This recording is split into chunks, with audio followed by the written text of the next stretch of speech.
We begin with AJ Bayapur from the newsroom, who has more on the former president's message tonight. AJ, what do you have to say?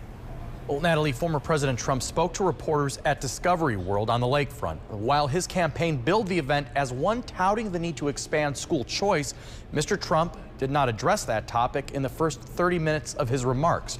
When Mr. Trump did get to the topic of education, he vowed to make deep cuts at the U.S. Department of Education. He said the federal government's role would be limited to making sure schools teach English and math and are, quote, not teaching woke.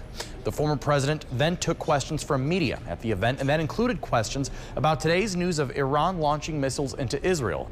Mr. Trump vowed he maintained foreign adversaries would respect him, but as for what the U.S. should do in the here and now, he advocated for a hands-off approach to Israel.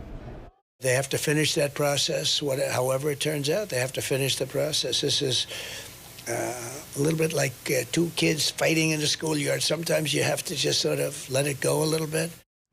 In visiting Milwaukee and Dane counties, Mr. Trump is hoping to narrow the margins by which Democrats win those blue counties.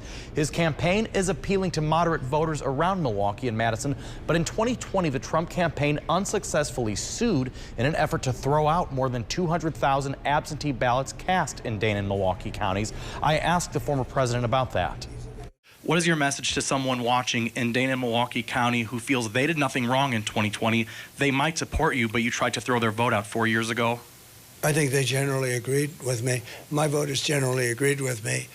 And I think we have a really good chance of winning it. You know, there are counties that normally a Republican wouldn't win. But if you would see the crowds that we just left, if you'd see the crowds that we had on Saturday, I really think that we're going to win Wisconsin. And tonight, Mr. Trump said he will hold at least 2 more rallies in Wisconsin between now and Election Day. One will be in Green Bay, and the other will be back in Milwaukee, specifically at Fiserv Forum, which is familiar to the former president, as again, it hosted the Republican National Convention just in July. Live in the newsroom, AJ Bayapur, CBS 58 News.